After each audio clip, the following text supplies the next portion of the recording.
Hi everyone, I'm your host Frederick, and welcome back to another episode of The Mystery Jack, your faithful podcast about for a daily dose of mystery and suspense. Due to COVID, we will not be able to record in the studio, so this episode will be via video call, but we promise the same quality content as always. Today, we have a very interesting topic, the lost city of Atlantis. The lost city of Atlantis is one of the oldest and greatest mysteries of the world. Since ancient times, people have been trying to locate Atlantis and failed to do so. But there are different theories about how this lost city disappeared or was located. To know and discuss some of these conspiracy theories, we have two special guests, Angel and Nicolas Gietz. The story behind the mystery is really a mystery in itself. Questions like where is Atlantis or do we even exist for real are still unanswered. But until the truth beneath it can be completely unrevealed, the world will continue speculating about the existence of the greatest city of all time. One of the recent theories of Atlantis refers to the civilization that flourished on the Greek islands of Crete and Thera more than 4,000 years ago. The legendary English archaeologists baptized the civilizations as Minoan in honor of the ruler of Crete, King Minos. Decades later, the findings of the Greek archaeologist Marinatos confirmed that these settlements have been hit by a cataclysm that caused Marinatos himself to believe it had to have a connection between the Minoans and Atlantis. In my opinion, this could be a very faithful theory. After all, it has archaeological support. What do you think, Nico? All right, so I find your theory very interesting. I've also heard some stuff. Uh, Most of it is based on Plato and what he has investigated and the stories that he told, how they have transcended through the years. Plato told the story of Atlantis around 360 BC, before Christ. The founders of Atlantis, he says, were half god and half human. This is something that is kind of interesting because it also creates a little bit of what would be imagination and what we could think have had actually happened. They was supposed to create an utopian civilization that became a great naval power. Their home was made of concentric islands separated by wide moats and linked by a canal that penetrated to the center. The lush islands contained gold, silver, and other precious metals, and supported an abundance of rare exotic wildlife. They were great capital city of the central islands. There are also many theories, but we have to think, can they possibly be based on real events? There have been few scientists that thinks that Atlantis actually existed.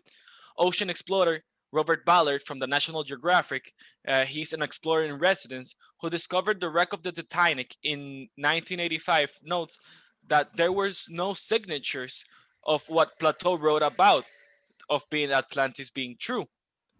Still, it sounds as the legend of Atlantis is very logical, since cataclysmic floods and volcanic explosions have happened throughout history.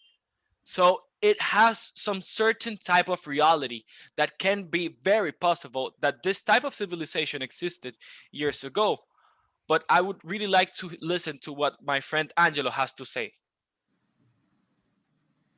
Look, I don't know, man. The thing is, we have so many crazy theories, and in my opinion, most of them don't even make sense. Like the one where Charles Berlitz established that Atlantis was a real continent located on the Bahamas that had fallen victim to the Bermuda Triangle being swallowed.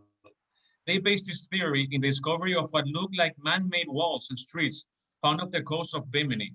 But they also said that scientists already evaluated the structures and they seem to be natural beach rock formations. So here we have a theory that was dismantled too easy. And and we also have this theory establishing that Atlantis was Antarctica and that Atlantis was a mythical retelling of the Black Sea flood. Like, I don't know, man. It just seems too sketchy, to find a proper, reasonable theory. Even the one I find the most reasonable, which is one of the ones you mentioned about Plato establishing Atlantis might have been drowned after a tsunami, has its skeptical things to consider, starting with the fact that Plato's contemporaries were divided over the question of whether the Atlantis story was actual history or could have been a serviceable lie. So even the people who lived in his time couldn't confirm what he was saying was true. Also, how can it be possible that in the early 20th century, evidence emerged that the single and most devastating volcanic eruption in the past 26,000 years had taken place around the island of Santorini, making them suffer earthquakes and floods, and as devastating as it was, did not cause the rapid disappearance of the Minoans, who recovered and throve for another 250 years. And the whole Atlantis disappeared in a single day because of a tsunami, without leaving a single trail. So that's the thing, man. I don't know. There's too much information out there, and on top of that, they're hard to believe information. But to give my concrete and final opinion, I think Plato could have simply made the story up so he could train the microscope of philosophy on certain ideas about piety, politics, and human nature, which is one of the things that many paleontologists nowadays are saying that happened because based on everything I just mentioned. Whoa, I'm very impressed about the theories you both mentioned. Due to your explanation, both theories seem accurate and pushes me more to the side of believing this city had to have come from other entities rather from the humans. Thank you very much, Angela and Nicolas. It's been a pleasure having you both describe and give your point of view about the topic.